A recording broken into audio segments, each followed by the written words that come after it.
I often talk about the science, the art, and the heart of teaching and learning. The science being the what works, so the learning objectives, the cognitive principles, assessment design, feedback loops, and structure. The art is the how, the creativity, voice, energy, story, the way that learning really comes alive. And the heart is the why, the connection, trust, belonging, and the emotional experience of learning. Many of the surface level AI questions live in the science, like what tools should we use? How should we redesign assignments? And how do we assess differently? Some live in the art. How do we stay creative? How do we maintain voice? And how do we avoid everything sounding the same? But the deepest concerns, the ones that feel heavier, live in the heart. Will I still matter? Will my work still matter? Will learning still feel human? And when we acknowledge that this conversation is as much about identity and value as it is about technology, it shifts the tone. It moves us from panic toward intention. There's also the broader cultural layer. It's getting harder to tell what's real. AI generated images, synthetic voices, polished writing that may not actually reflect lived experience. Authenticity is becoming harder to detect. And when something becomes scarce, it becomes valuable. Human voice becomes valuable. Messy thinking becomes valuable. Emotion and imperfection become valuable.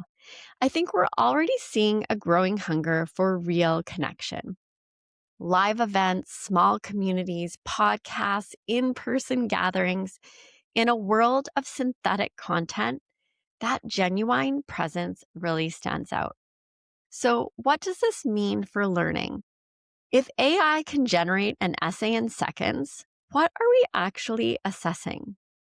Maybe this is an invitation to move from polished product to visible thinking, to ask learners to explain their reasoning, apply ideas in real time, and reflect on their process. There's also something researchers call cognitive offloading, when we outsource mental tasks to tools.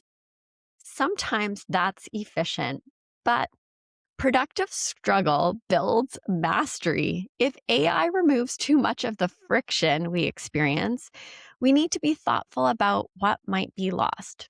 Not fearful, but thoughtful. And then there's trust. Education, whether in a classroom or a corporate setting, is built on trust. Trust that the work is yours. Trust that feedback is thoughtful, and trust that content is credible. AI complicates that. Can we trust what we're reading, what we're seeing? Trust becomes central, and trust is relational. It can't be automated. This conversation also touches equity and ethics.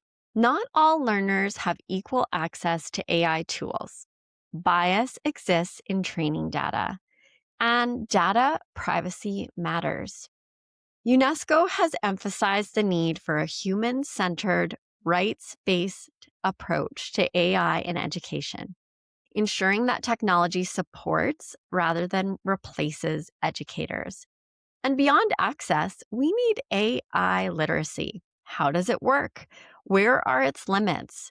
When should we use it and when shouldn't we? Information is no longer scarce, but discernment is. And this doesn't stop at the classroom. In corporate environments, AI can generate onboarding modules, personalize learning pathways, and automate compliance training. But it cannot build culture. It cannot facilitate vulnerable leadership conversations, and it cannot nurture belonging. That is still human work, and perhaps increasingly important human work.